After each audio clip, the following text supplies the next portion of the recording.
ढूंढो। आपसे बड़ा गुरु कोई हो सकता है, आप ही मेरे गुरु बन जाओ। आज मेरी मैया नारद जी को ही गुरु बनाया। नारद जी ने बड़ी अच्छी शिक्षा दी। आज गुरु जी वन में चले गए और भगवान का भजन करने लगे। एक महीना बीता।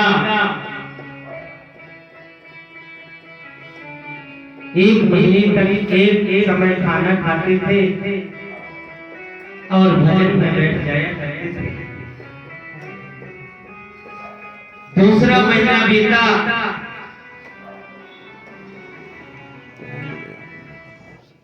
अब तो खाना ही बंद, बस पानी पीते थे। तीसरा महीना बीता।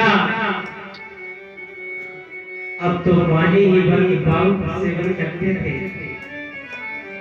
और मेरी मैया जैसे चौथा महीना बीता, अब तो वाई भी बंद कर दी।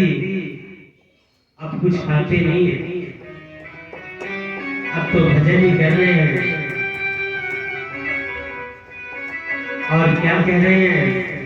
हे गोपाल तेरे बिना और कोई ना, हे गोपाल तेरे बिना और कोई ना, हे गोपाल तेरे बिना और कोई ना, और कोई ना प्रभु, और कोई ना, और कोई ना प्रभु, और कोई ना, हे नंदलाल तेरे बिना और कोई ना, हे नंदलाल तेरे बिना और कोई ना।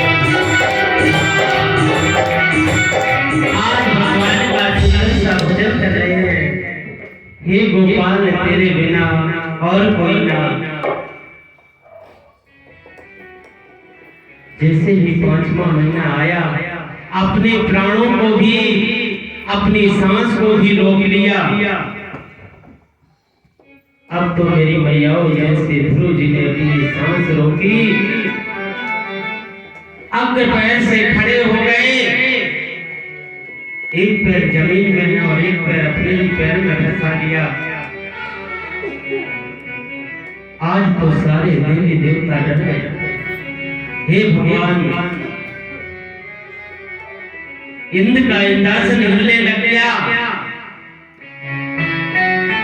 ब्रह्मलोक में उथल पुथल मचने लग गई। प्रेम से बोलो राधे।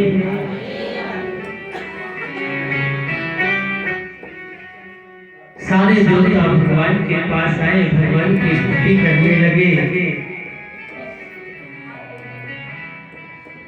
और भगवान की सुंदर सी स्तुति गाई।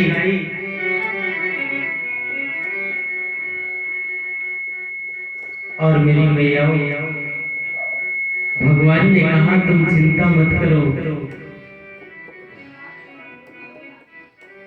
तुम्हारे सांस रुक रहे हैं, तुम्हें कुछ नहीं होगा। मेरा ये भक्त है वो बड़ी तपस्या कर रहा है, तुम मत घबराओ, तुम्हारे राज्य को कुछ नहीं होगा, तुम्हारी कुर्सी नहीं छिनेगी। आज मेरी मैया इधर ध्रुव की सांस बंद है।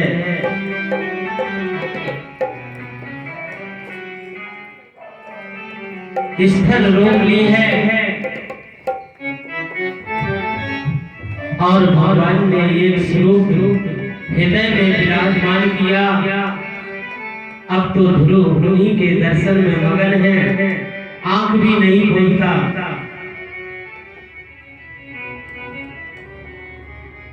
भगवान क्षीर सागर में बैठे हुए लक्ष्मी जी ने कहा प्रभु आपका नन्हा सा ये बालक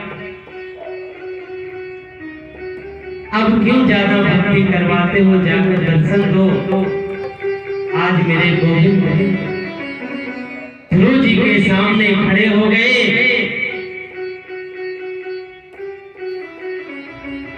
जैसे ही ध्रुव जी के सामने खड़े हुए, ध्रुव जी ने अभी भी आंख नहीं खोली। भगवान ने कहा ये अभी आंख नहीं खोलेगा, क्योंकि अंतरात्मा में मैं विराजमान हूँ इसकी। जब तक उस दृश्य को नहीं हटाऊंगा तब तक ये आंख नहीं खोलेगा।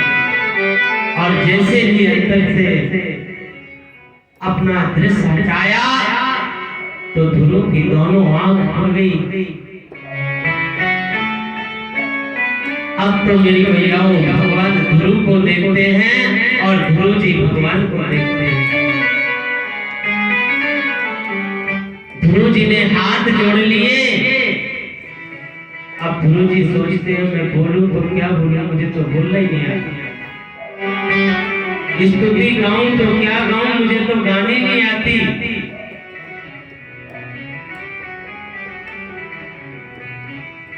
भगवान सोचते हैं ये कैसा भगत है, मैं इसकी आंखों के सामने आ गया हूं, फिर भी ये कुछ कहने को राजी नहीं है।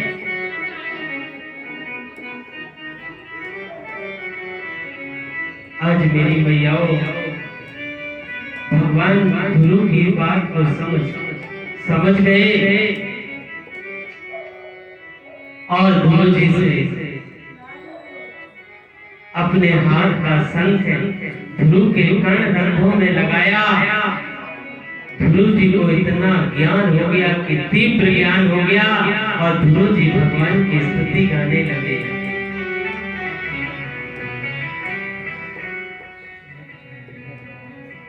और जैसे ही भगवान की स्तुति गाई, भगवान प्रसन्न हो गए। भगवान कहे बेटा वर मांग ले। आज भगवान ध्रुव जी के सामने हैं, लेकिन ध्रुव जी को जो छोटी माँ ने अपमान किया था ना, वो अपमान अभी भी भगवान है पर नहीं गया।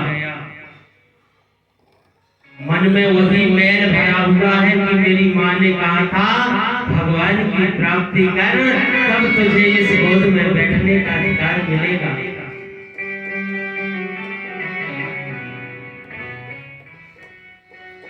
बोले प्रभु मैं आपकी गोद में बैठना है।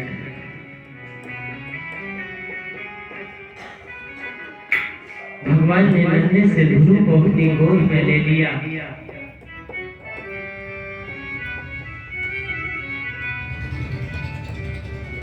और आज मेरी मैयाओं भगवान ने कहा ये मेरा नन्हा सा बालक ये कुछ नहीं मांगेगा।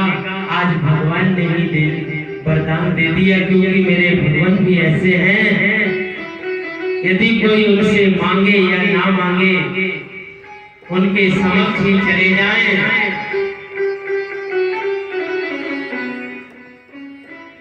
तो मेरे भगवान तो उसको बिगड़ दिए लौटते ही नहीं। आज ध्रुव जी को वरदान दिया कि जाओ सप्त द्वीपों में जहाँ सप्त ऋषि बसते हैं वहीं तुम्हारा स्थान हो जाए,